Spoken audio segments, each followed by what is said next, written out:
Hello everyone. मैं आपका अपना दोस्त Narvendra Kumar. Line by line Hindi NCERT series अपन देख रहे हैं और उसमें जो अपना करंट चैप्टर है उत्सर्जित उत्पाद एवं उनका निष्कासन का सेकंड टॉपिक यहां से अपन डिस्कस करेंगे, जिसका नाम है मानव उत्सर्जन तंत्र। उत्सर्जन के बारे में अपन ने थोड़ा सा डिस्कशन किया था। क्या उत्सर्जन होता है, प्रोसेस क्या है। जो भी वेस्ट होते हैं शरीर में उसको बाहर निकालने की जो प्रोसेस होती है वो उसमें इन्वॉल्व होने वाले जो अंग हैं वो सारे मिलकर उत्सर्जन तंत्र का निर्माण करते हैं, वो अपन ने डिस्कस किया था। अलग अलग एनिमल्स है, जो जंतु है उसमें अलग अलग प्रकार का तंत्र या जो कोशिकाएं हैं वो इन्वॉल्व होती है इन पदार्थों को बाहर निकालने के लिए। आज के टॉपिक में अपन देखेंगे मानव उत्सर्जन तंत्र। मानव में ऐसे कौन कौन से अंग हैं जो उत्सर्जन में हेल्प करते हैं और किस प्रकार से वो तंत्र का निर्माण करते हैं, काफी इंपॉर्टेंट है। इसके अंदर जो डायग्राम दे रखे हैं वो भी काफी इंपॉर्टेंट होने वाले हैं। तो आप लोग एनसीईआरटी लेके बैठिएगा, नोटबुक लेके बैठिएगा। अगर किसी टाइप का आपको डाउट होता है तो कमेंट सेक्शन में कमेंट करके पूछ सकते हैं, नहीं तो इंस्टाग्राम पर मैं आपको धर्मेंद्र कुमार से मिलूंगा, वहां आप अपने डाउट डिस्कस कर सकते हैं। स्टार्ट अपन करते हैं मानव उत्सर्जन तंत्र। जैसा कि यहाँ पर लिखा है तंत्र, ठीक है। ये पहले भी अपन ने डिस्कस कर रखा है कि जो सबसे छोटी इकाई होती है वो होती है कोशिका, ठीक है। बहुत सारी कोशिकाएं जब मिलती है तो बनाता है उत्तक, बहुत सारे उत्तक जब मिलते हैं तो बनता है अंग, और बहुत सारे अंग जब मिलते हैं तो बनता है तंत्र। यहाँ जो उत्सर्जन तंत्र है मतलब एक से अधिक इसके अंदर क्या होंगे, अंग होंगे जो एक दूसरे के साथ में मिलकर काम कर रहे हैं। तो कौन कौन से अंग आते हैं इसके अंदर वो अपन देखते हैं।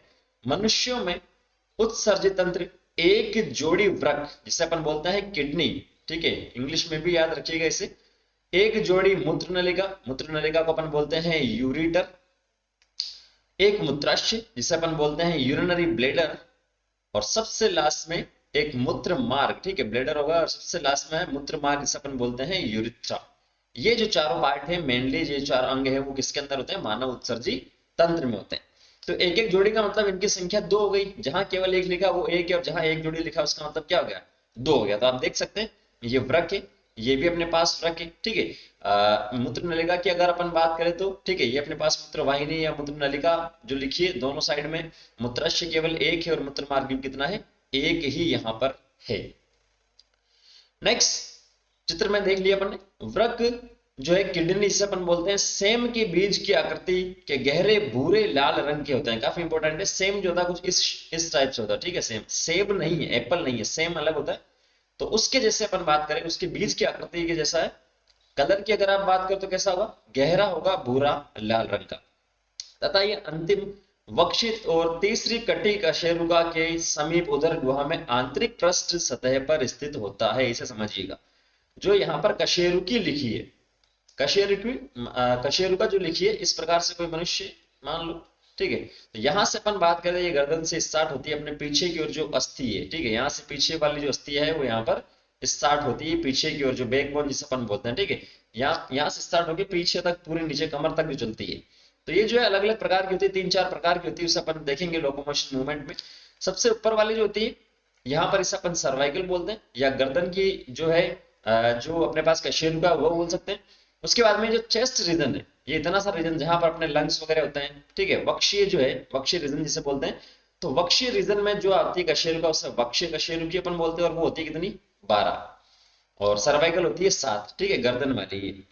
और जो नीचे कमर वाली अगर अपन बात करें उसे अपन बोलते हैं लंबर, वो होती है 5। तो इसने बोला है कि ये जो है अंतिम वक्षीय, मतलब ये जो 12वीं है यहाँ से, ये जो 12वीं यहाँ पर अपने को बताई जा रही है, जो अपने पास कशेरुका वहां से स्टार्ट होकर तीसरी कटी, ये जो कमर वाली जो 5 अपन ने देखे थे इसमें से तीसरी कौन सी होगी, ये अपने पास पहली, दूसरी और तीसरी।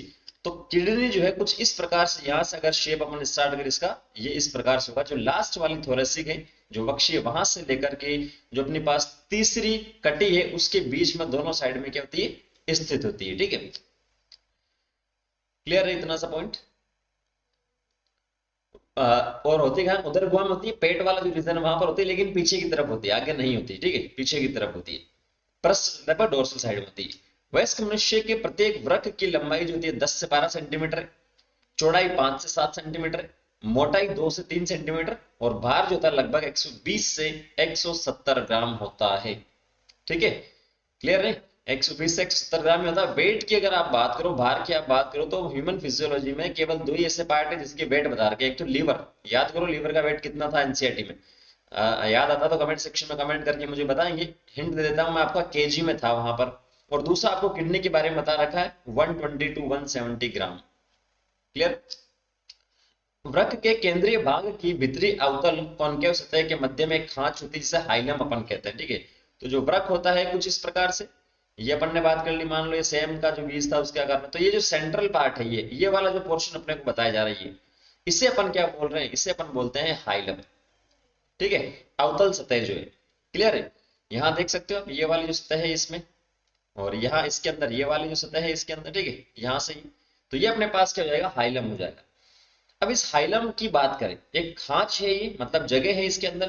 तो इस हाइलम में क्या होता है कि जो अपने पास मूत्र वाहिनी है, रक्त वाहिकाएं वगैरह है, वो यहाँ से एंटर होती है या बाहर निकलती है। ठीक है, क्योंकि किडनी जो है मेन ऑर्गन है अपने पास, जो यूरिन का फॉर्मेशन करेगा, तो यहां से जो मूत्र वाहिनी है वो बाहर निकलेगी।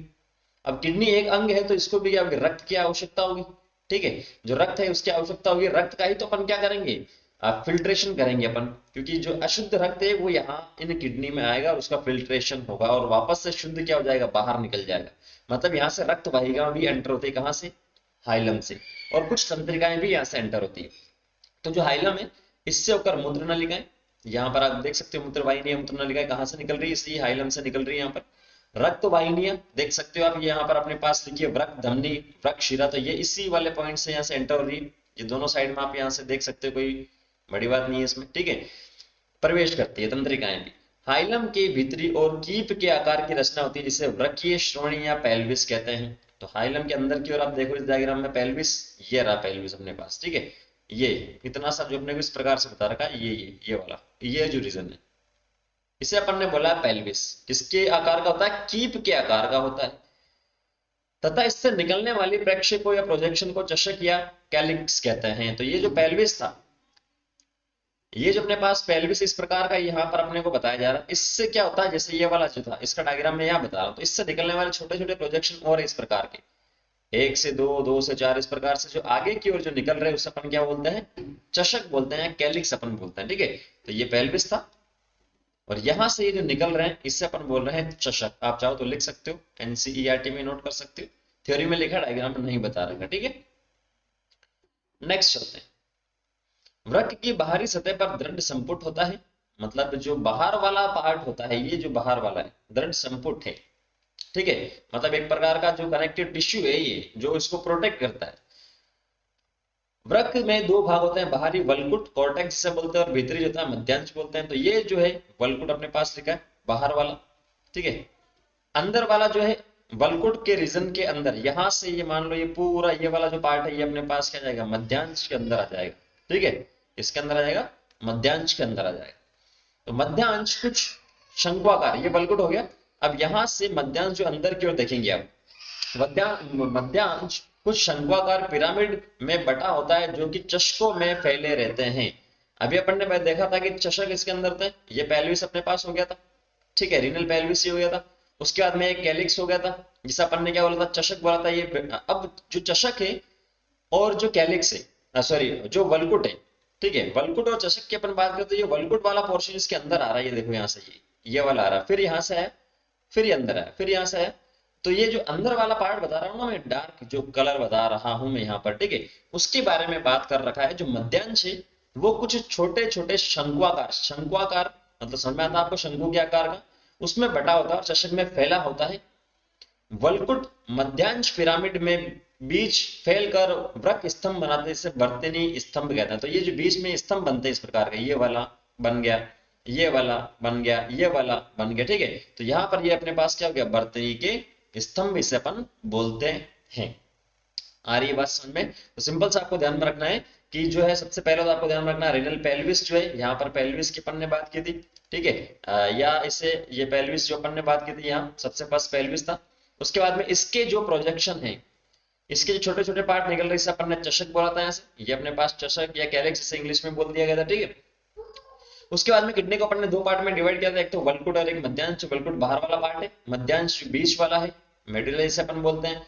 तो जो अपने पास मध्यांश वाला पार्ट है वो छोटे छोटे स्तंभ जैसे बनाता है, उसे अपन बोलते हैं क्या, वर्तनी के स्तंभ। ठीक है, नेक्स्ट चलते हैं। ये मध्यांश पिरामिड है जो अपने पास कैलिक से जुड़े हुए थे। बाकी ये जो अपने पास हाइलम था, जहां से क्या हो रहा है, जो वृक्क धमनी है, शिरा है या मूत्रवाहिनी है, वो एंटर हो रही है या बाहर निकल रही है, ये अपन ने देख लिया पिछले डायग्राम में। प्रत्येक वृक्क में लगभग 10 लाख जटिल नलिकाकार संरचना व्रकाणु या नेफ्रॉन पाई जाती है। ठीक है, नेफ्रॉन या व्रकाणु जो किडनी की स्ट्रक्चरल और फंक्शनल यूनिट है, जो क्रियात्मक इकाई है। फंक्शनल का मतलब क्या होता है, क्रियात्मक इकाई है। कितनी होती है, एक वृक्क की बात करा, एक किडनी में होती है 10 लाख। तो आपसे कभी भी पूछे दो में कितनी होती है साहब, 20 लाख हो जाएगी, सिंपल से। ठीक है, तो जटिल होती है, ये सरल नहीं होती। ये अपन ने जो पिछला सेशन देखा था, पिछला लेसन इंट्रोडक्शन में, तब भी बात की थी। सरल से जटिल एनिमल की ओर आप चलेंगे, सिंपल से कॉम्प्लेक्स की ओर आप चलेंगे। जैसे सबसे सरल कौन सा होता है, पोरीफेरा, जिसे अपन स्पंज भी बोलते हैं। उसके बाद में सिलेंट्रेटा, उसके बाद में टीनोफोरा, और सबसे लास्ट में आता है मैमल्स। तो ये सरलता से जटिलता की ओर अपन जाता है। तो मैमल्स में जो भी स्ट्रक्चर होती है वो सारी क्या है, जटिल ही होती है। चित्र भी अपन देखेंगे।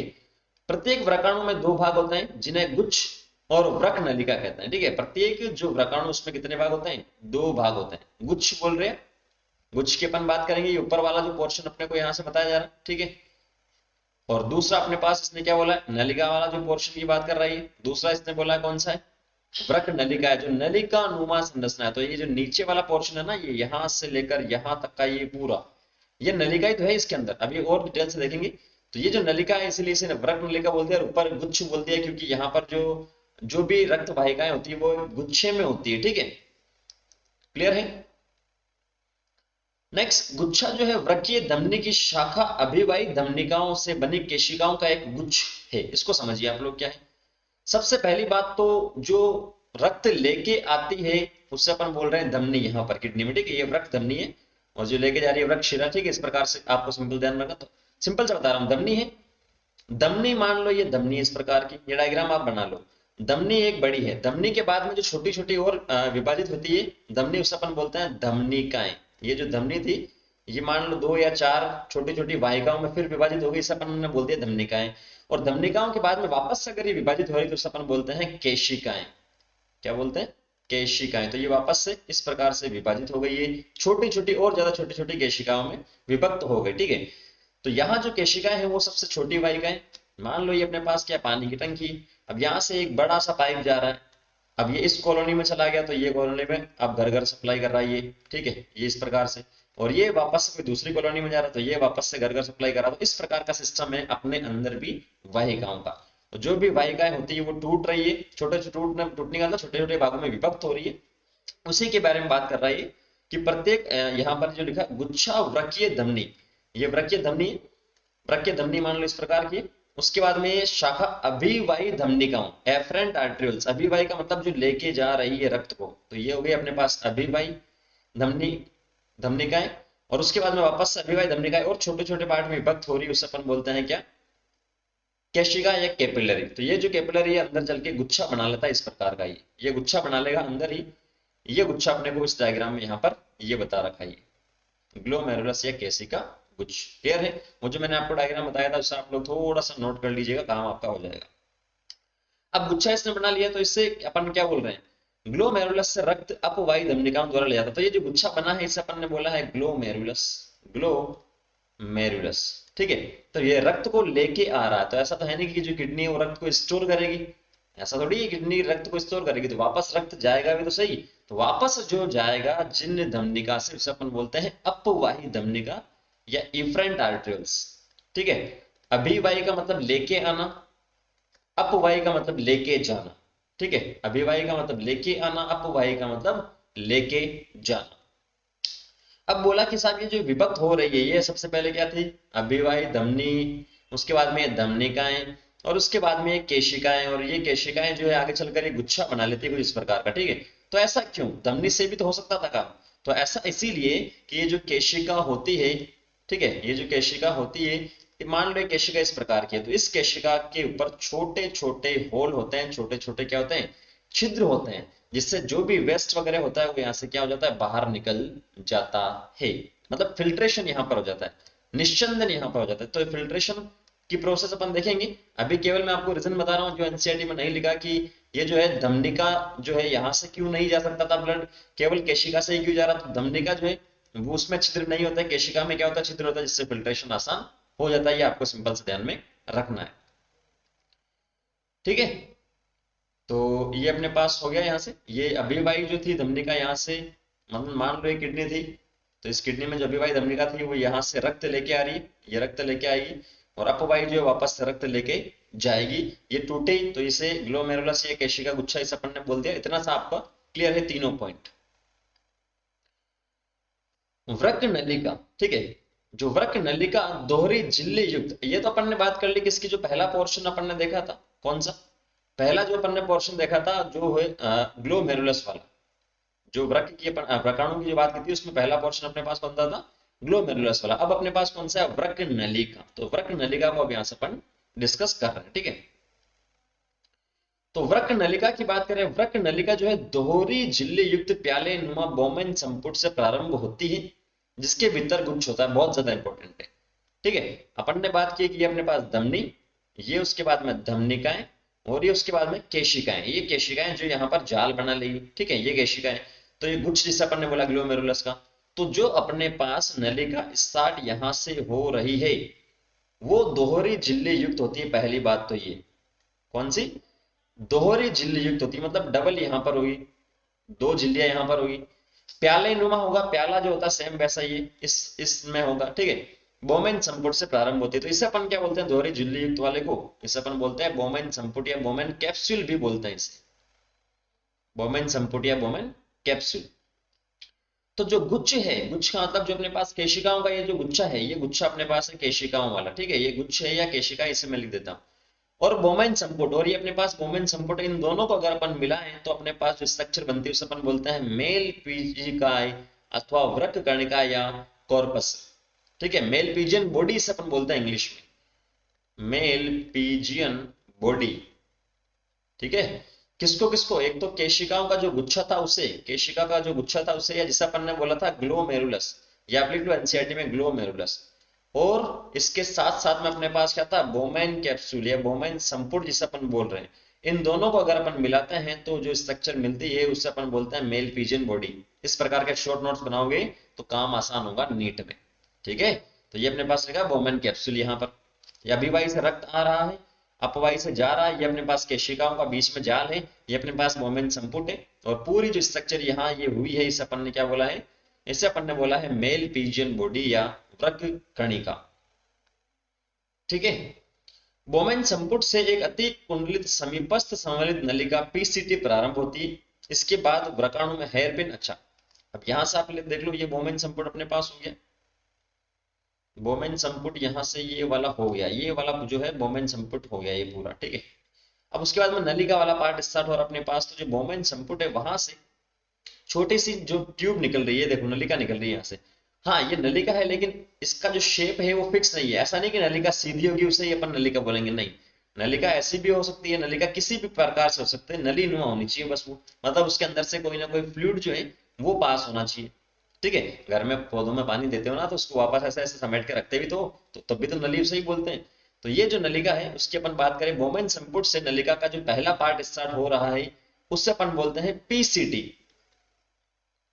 या समीपस्थ संवालित नलिका। मतलब बोमेन संपुट के जो पास में है, उस समीप में है, उसे अपन बोलते हैं समीपस्थ संवालित नलिका सॉरी, या पीसीटी जिसे अपन बोलते हैं, पीसीटी को हिंदी में बोलते हैं, इंग्लिश में सॉरी, प्रोक्सिमल कॉन्वुलेटेड ट्यूब्यूल। इससे भी आप याद रख सकते हो, प्रोक्सिमल पी का मतलब पास, समीप में, कॉन्वुलेटेड का मतलब कुंडलित, कॉन्वुलेटेड का मतलब कुंडलित, ये कुंडली में है। इस प्रकार का सांप कुंडली मार के कैसे बैठता है, जैसे ये देखो यहाँ से ये कुंडली में। और ट्यूब का मतलब ट्यूब नली का समझ में आता है, तो जो पास में है उसे अपन ने बोला समीपस्थ संवालित नलिका या प्रोक्सिमल कन्वोल्यूटेड ट्यूब्यूल। जो दूर है जिसे अपन बोलते हैं दूरस्थ संवालित नलिका या डीसीटी, या इंग्लिश में फुल फॉर्म होती है डिस्टल कॉन्वुलेटेड ट्यूब्यूल, ठीक है। डिस्टल का मतलब डी का मतलब दूर, कॉन्वुलेटेड का मतलब वही वापस से कुंडली, तो ये भी देखो कुंडली में है यहाँ पर, ठीक है। क्लियर है, डिस्टल कॉन्वुलेटेड ट्यूब्यूल इसे अपन ने बोल दिया। आगे बात समझ में? तो समीपस्थ और दूरस्थ क्लियर होगा यहाँ से। अब उसके बीच में जो यहाँ पर होता है, ये समीपस्थ हो गया, ये दूरस्थ हो गया, लेकिन इसके बीच में ये वाला भी तो अपने को बताया जा रहा है, जो इस यू शेप में जो आपको येलो कलर में बताया जा रहा है, ये वाला, ये, तो इसे अपन बोलते हैं हेनले लूप। क्या बोलते हैं? Henle loop. तो हेनले लूप इसे अपन बोल रहे हैं, लेकिन ये भी क्या होती है, नलिका होती है, नलिका नुमाई है, तो इसके अंदर फ्लूइड यहां से जाएगा। तो हेनले लूप में जो नीचे की तरफ जो भुजा जा रही है, ठीक है, नीचे की तरफ जो जा रही है या जो ऊपर की तरफ जा रही है, उसके बेसिस पे से आरोही और अवरोही अपन ने भुजा नाम दिया यहां से है। क्लियर है? हेनले पाश है, हेनले लूप इसे अपन ने बोला है। तो इसे थ्योरी पढ़ लेते हैं, उसके बाद में देखते हैं क्या लिखा है। तो इसके बाद, किसके बाद? समीपस्थ के बाद में जो है, समीप में है तो ये समीपस्थ अपन ने बोल दिया, तो समीपस्थ के जस्ट बाद में यहां से ये स्टार्ट हो रहा है, ये वाला, यहां से ये वाला जो पूरा पोर्शन है ना, यहां तक मार्कर से बता देता हूं मैं आपको, ये वाला जो पूरा पोर्शन है, अरे यार, ठीक है, इसका कलर अपन चेंज कर देते तो कोई दिक्कत नहीं। यहां से स्टार्ट होकर के यहां जो खत्म हो रहा है, नीचे से आ रहा है ऊपर तक, यहां से स्टार्ट होकर यहां जो खत्म हो रहा है, यू शेप बन रहा है, ये इसे अपन ने बोला है हेनले लूप। क्लियर? तो हेनले लूप पाया जाता है जिसमें आरोही व अवरोही भुजा होती है। तो यह आरोही और अवरोही भुजा अपने को बताई जा रही है, इसके बारे में भी और डिटेल्स अपन देखेंगे आगे, कोई दिक्कत वाली बात नहीं है। अभी जितना दे रखा है वो मैं आपको क्लियर करता जा रहा हूँ। आरोही भुजा से एक और अति कुंडलित नलिका दूरस्थ प्रारंभ होती है, दूरस्थ समित नलिका। तो ये जो है, ठीक है, कहा गया ये, तो जो यहाँ पर दूरस्थ वाला पोर्शन है, ये यहाँ से वापस आएगा। सबसे पहले तो आपको ध्यान में रखना क्या आता है, बोमैन कैप्सूल आता है, इस प्रकार का पैसेज आप बना लो चाहो तो। उसके बाद में क्या आता है, पीसीटी आता है, जिसे अपन बोलते हैं समीपस्थ संवारित नलिका। उसके बाद में हेनले लूप आता है, हेनले लूप के बाद में आता है डीसीटी, जिसे अपन दूरस्थ बोलते हैं, और दूरस्थ के बाद में आता है सबसे लास्ट में क्या, संग्रह नलिका या कलेक्टिंग डक्ट जिसे अपन बोलते हैं। तो इस टाइप का जो पैसेज पूछ सकता है कभी भी, ठीक है, पूछ सकता है। क्लियर है? तो ये अपना हो गया यहाँ से ये वाला पोर्शन। अब नेक्स्ट, अनेक व्रकाणु की दूरस्थ संवलित नलिका। तो ये जो है, मान लो व्रकाणु हो गया, उसके बाद में ये हेनले लूप हो गया, ये हेनले लूप, उसके बाद में ये डीसीटी हो गया, ठीक है, ये डीसीटी है। तो अपन ने बोला कि एक जो है वृक है, उसमें 10 लाख जो है व्रकाणु होते हैं, तो अनेक होंगे इसके अंदर, तो लाखों जो है व्रकाणु होंगे, और लाखों ही डीसीटी होंगे, लाखों ही पीसीटी होंगे। तो जो पीसीटी और जो सबसे लास्ट में जो डीसीटी वाला पोर्शन अपने पास आ रहा है, वो डीसीटी वाला पोर्शन जो क्या है, एक कॉमन नलिका है, उसके अंदर आके खुलता है इस प्रकार से। ठीक है, ये अलग व्रकाणु है, ये अलग व्रकाणु का डीसीटी है, ये अलग व्रकाणु का डीसीटी है। तो ये जो पाइप है, ये क्या है, एक कॉमन है जिसमें खुल रहा है, तो वो है, उसे अपन बोलते हैं संग्रह नलिका। क्या बोलते हैं? संग्रह नलिका। यहां देख सकते हो आप, ये डीसीटी किसमें खुली है, संग्रह नलिका में खुली। तो सेम वैसे ये दूसरी कोई डीसीटी यहां से आ रही है या कोई यहां से आ रही है, ठीक है। तो ये आपको सिंपल से यहां से ध्यान में रखना है। अनेक संग्रह नलिकाएं मिलकर चषकों के बीच उपस्थित मध्यांश पिरामिड से गुजरती हुई वृक्कीय श्रोणी में खुलती है। तो ये जो है, सिंपल सा कहना चाह रहा है कि ये जो है, यहाँ से यहाँ कहीं ना कहीं जो क्या है, जो व्रकाणु वगैरह है यहाँ पर, या जो संग्रह नलिका, वो आके किसमें खुलेगी, इन चषक में खुलेगी। यहाँ पर ये चषक, चषक, चषक के बाद में अपने रीनल पेल्विस आएगा यहाँ से, चषक के बाद में रीनल पेल्विस, और रीनल पेल्विस से होता वो किसमें आएगा, मूत्रवाहिनी, और मूत्रवाहिनी से होने के बाद में, मूत्रवाहिनी से होने के बाद में वो आ जाएगा किसमें, मूत्राशय में, और मूत्राशय से मूत्र मार्ग में, और मूत्र मार्ग से यहाँ से बाहर आ जाएगा। ठीक है, अरे और आएगा डिटेल से, कुछ चिंता मत करो, अभी जो लिखा है उसे समझो, मजा आए, मजेदार चैप्टर।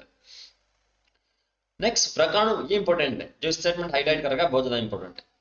व्रकाणु की वृक्क कर्णिका, समीपस्थ संवृत नलिका और दूरस्थ संवृत नलिका आदि वृक्क के वल्कुट भाग में, जबकि हेनले लूप मध्यांश में स्थित होता है।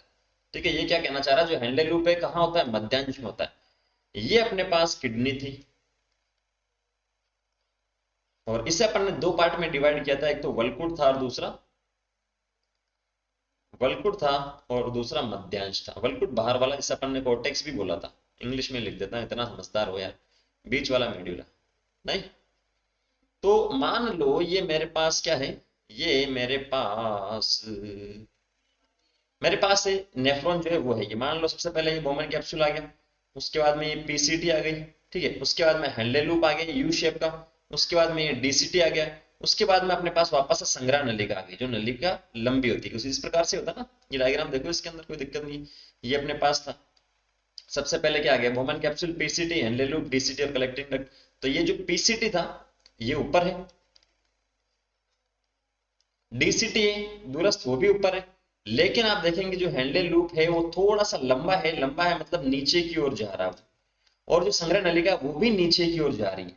ठीक है, तो ये जो अपने पास डायग्राम है किडनी का, इसमें ये अपने पास बोमेन कैप्सूल हो गया, ये अपने पास पीसीटी हो गया, ये अपने पास डीसीटी हो गया, ये अपने पास क्या हो गया, कलेक्टिंग डक्ट या संग्रह नलिका हो गई। तो ये संग्रह नलिका किसके अंदर आ रही है, मेड्यूला के अंदर आ रही है, क्योंकि ये लंबी है, नीचे की ओर जा रही है। और सेम वैसे ही जो सॉरी जो हैंडल लूप है वो नीचे की ओर जा रहा है, और सेम वैसे ही जो संग्रह नलिका वो भी क्या लंबी, इसलिए वो क्या जा रही है, नीचे की ओर जा रही है। इसने यही लिखा है कि व्रकाणु की जो वृक्क कर्णिका है, क्या जो समीपस्थ है, समीपस्थ का मतलब पीसीटी जो है, या जो डीसीटी की अपन बात करें वो किसमें होता है, वलकुट वाले भाग में होता है, जबकि हैंडले लूप जो होता है कहाँ होता है, मध्यांश में होता है, क्योंकि वो लंबा है, वो नीचे की ओर यहाँ पर जा रहा है। हमारी बात समझे, बहुत ज्यादा इंपॉर्टेंट है। फिर भी नहीं आ रही तो फिर वापस देखो, वापस पढ़ो, इससे सही नहीं समझा सकता मैं। ठीक है, अधिकांश व्रकाणु के हैंडले लूप जो होते हैं छोटे होते हैं। तो मान लो अब ये अपने पास वापस से क्या था, वृक्क था, और ये कॉर्टेक्स और ये मेडुला हो गया। तो हैंडले लूप अगर छोटा है, यहाँ से ये अपने पास हो गया, ये इस प्रकार से ये पीसीटी हो गया, और ये हैंडल लूप छोटा है, तो क्या छोटा हुआ तो क्या वो मध्यांश में जा पाएगा, क्या नहीं जा पाएगा। छोटा है तो वो बाहर ही रह गया, वो वलकुट में रह गया यार, ये वलकुट मेरे पास सिंपल सा पोर्शन है। तो हैंडल लूप बहुत छोटे होते हैं और मध्यांश में बहुत कम धसे रहते हैं। ऐसे व्रकाणु को अपन बोलते हैं वलकुटीय वृकक। ठीक है, इंग्लिश में से बोलते हैं कोर्टिकल नेफ्रॉन, मतलब वृकक को तो बोल दिया नेफ्रॉन, और कहाँ है वो नेफ्रॉन, कॉर्टेक्स में, इसीलिए से बोला कोर्टिकल नेफ्रॉन। जबकि कुछ व्रकाणु के हैंडले लूप लंबे होता है, तो हैंडले लूप लंबे कर दो ना यार, ये लो लंबे, ये लो लंबे, तो लंबे होते ही कहाँ आ गया, मध्यांश में आ गया। लंबे होते हैं और मध्यांश में काफी गहराई तक धसे रहते हैं, इसे अपन बोलते हैं सानिध्य मध्यांश व्रकाणु या जक्स्टा मेड्यूलरी नेफ्रॉन। ठीक है, मेड्यूला के अंदर है, जक्स्टा लिख लो, मेड्यूलरी नेफ्रॉन। ठीक है, मेड्यूला के अंदर आ रहे हैं ऐसे नेफ्रॉन, जिसे बोलते हैं जक्सा मेड्यूलरी नेफ्रॉन। तो चित्र आगे बता रखा, कोई दिक्कत वाली बात नहीं। नेक्स्ट, गुच्छ से निकलने वाली अपवाही धमनिका। तो ये जो यहाँ से फिल्ट्रेशन हो रहा है, अब वापस ये निकल रही है, अपवाही धमनिका गुच्छ से निकल रही है वृक्कीय नलिका के चारों ओर। वृक्कीय नलिका में अपने पास क्या क्या आ गए, ध्यान देखना, ध्यान से देखो, वृक्कीय नलिका में अपने पास क्या क्या आ गए, नलिका में पीसीटी आ गया समीपस्थ, उसके बाद में हैंडले लूप की आरोही और अवरोही भुजा आ गई, उसके बाद में अपने पास डीसीटी आ गया, उसके बाद में अपने पास संग्रह नलिका है जिसे अपन कलेक्टिंग ट्यूब्यूल बोलते हैं, वो आ गया। तो ये जो वृक्कीय नलिका है, इसके चारों तरफ अपवाही धमनिका की छोटी छोटी केशिकाएं आती है। ठीक है, यहां से ये जो अपवाही धमनिका थी, और यहां इससे नीचे नीचे वाला जो पोर्शन अपने पास है, ये इससे नीचे नीचे वाला जो पोर्शन है, वहां पर क्या होता है, अपवाही धमनिका जो है, धमनिका किसमें टूटती है, सबसे पहले सिंपल सा ध्यान में रखना, सबसे बढ़िया होती है धमनी, उससे बाद में छोटे छोटे भागों में जो विभक्त होती है अपन बोलते हैं धमनिका, उसके बाद में होती है केशिका। तो जब धमनी विभाजित हो रही है तो किसमें जाएगी, धमनिका में। तो ये जो अपवाही धमनिका है, ठीक है, अपवाही धमनिका है जो क्या करेगी, इस ट्यूब के, ये नीचे वाला पोर्शन पूरा क्या है, नलिका है, वृक्क नलिका है। ठीक है, इस ट्यूब के चारों तरफ ये क्या करेगी, इस प्रकार से एक जाल बना लेगी, ये वाला, ये जाल बन रखा है, ये देखो, ये वाला जो जाल है ना, ये जाल यहाँ पर बना लेगा, और इस जाल को अपन बोलते हैं क्या, ठीक है, ये जाल तो इसने बना लिया। अब इस जाल की अगर अपन बात करें तो ये जो हैंडले लूप है, ये हैंडले लूप यहाँ से यू शेप वाला है, ये जो हैंडले लूप यहाँ से यहाँ तक का जो हैंडले लूप है, अगर इस अपवाही धमनिका की जो वाहिका, जो केशिका, सॉरी जो अपवाही धमनिका है, अगर इस हैंडले लूप के चारों तरफ ये जो जाल बना रही है, इससे अपन बोलते हैं वासा रेक्टा। क्या बोलते हैं, वासा रेक्टा। हरी बस, ठीक है। तो गुच्छ से निकलने वाली अपवाही धमनिका यहां से निकल रही है, वृक्कीय नलिका के चारों ओर सूक्ष्म केशिकाओं का जाल बना लेता है। केशिकाओं का जाल जो बना रहा है उसे अपन बोलते हैं परिनलिका, सॉरी परिनलिका, हाँ ठीक है, सही है, कोई दिक्कत वाली बात नहीं। तो ये जो अभी मैंने आपको बताया था, ठीक है, कि यहां से जो नलिका वाला पोर्शन है उसके चारों तरफ अपने पास क्या है, अपवाही धमनिका जो है, उनका जो केशिकाओं का जाल है चारों तरफ है, जैसे पीसीटी है, इसके चारों तरफ भी है, डीसीटी के चारों तरफ भी, हैंडले लूप के चारों तरफ भी है। तो अगर आपसे पूछा जाए कि जो नलिका है, वृक्क नलिका है, वृक्क नलिका के चारों तरफ अगर केशिकाओं का जाल है, उसे अपन क्या बोलते हैं, परिनलिका केशिका जो है यहाँ पर, ठीक है, परिनलिका केशिका जाल इसे अपन बोलते हैं, क्या बोलते हैं, परिनलिका केशिका जाल। समझो यार, क्या कर रहे हो तुम, समझ में ही नहीं आ रहा। आपसे पूछे पूरी जो नलिका है, पूरा नेफ्रॉन नहीं बोल रहा हूं मैं, पूरी नलिका बोल रहा हूँ, नलिका कहां से स्टार्ट होती है, समीपस्थ से, पहले बता दिया समीपस्थ, उसके बाद में हेनले लूप, उसके बाद में दूरस्थ। ठीक है, तो जो पूरी नलिका है, वृक्क नलिका, उसके चारों तरफ अगर केशिकाओं का जाल है तो उसे अपन बोलते हैं परिनलिका। परि का मतलब चारों तरफ, परिनीति नहीं, परि का मतलब चारों तरफ। किसके चारों तरफ? नलिका के चारों तरफ। किसका जाल है? केशिकाओं का जाल है, तो इसे अपन बोलते हैं परिनलिका केशिका जाल, पूरी नलिका के चारों तरफ। लेकिन यही आपसे पूछा जाए कि केवल हेनले लूप के चारों तरफ है,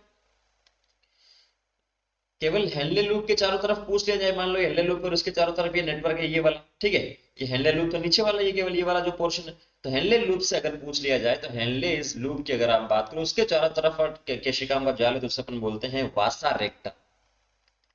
ये लिखा vasa recta. Is that clear? Okay sir, clear है। ठीक है, ठीक है। तो परिनलिका केशिका के जाल कहते हैं इसे। इस जाल से निकलने वाले एक सूक्ष्म वाहिका हेनले लूप के समानांतर चलते हुए यू आकार की संरचना वासा रेक्टा बनाती है, बता दिया। नेक्स्ट, वल्कुटीय प्रकरणों में वासा रेक्टा या तो अनुपस्थित होता है या अत्यधिक हासिल होता है। तो वल्कुटीय प्रकरणों का मतलब क्या? ऐसे व्रकाणु जिस जो केवल वल्कुट में होते हैं, ये वल्कुट बाहर वाला पार्ट है, ये मतलब इसके अंदर जो हेनले लूप है वो छोटा होगा, उसमें संग्रह नलिका होगी वो छोटी होगी, वो अगर छोटी होगी, हेनले लूप छोटा होगा, तो जो इसके चारों तरफ वाली जो केशिकाएं हैं वो भी क्या होगी? छोटी होगी। ऐसा तो है नहीं मन मर्जी से अंदर चली जाएगी, नहीं। हेनले लूप जितना होगा उतना ही केशिकाएं होगी, तो उतनी ही वाहिकाएं होगी। तो इसके अंदर जो है वासा रेक्टा भी क्या होगा? छोटा होगा। हेनले लूप छोटा, वासा रेक्टा छोटा। हेनले लूप बड़ा, वासा रेक्टा बड़ा। तो बड़ा किसके अंदर होगा? मेड्यूलरी या मध्यांश वाले में बड़ा होगा, और जो कोर्टेक्स या वल्कुट वाला पोर्शन उसके अंदर वासा रेक्टा क्या होगा? छोटा होगा। ठीक है, तो ये इतना आज के लिए सफिशिएंट है। थोड़ी सी तबीयत अभी भी नरम ही है, तो इतना काफी। आप लोग एनसीईआरटी पढ़िए, और कोई डाउट है तो जैसा कि मैंने पहले बताया, या तो कमेंट सेक्शन में पूछ लीजिए। अगर डाउट की पिक्चर शेयर करनी है, सेंड करनी है, तो इंस्टाग्राम पर धर्मेंद्र कुमावत से मिलूंगा, वहां आप डाउट की पिक्चर लेके सेंड कर सकते हैं। 100% आपके डाउट वहां से क्लियर होंगे। मिलते हैं नेक्स्ट सेशन में। Thank you, all the very best.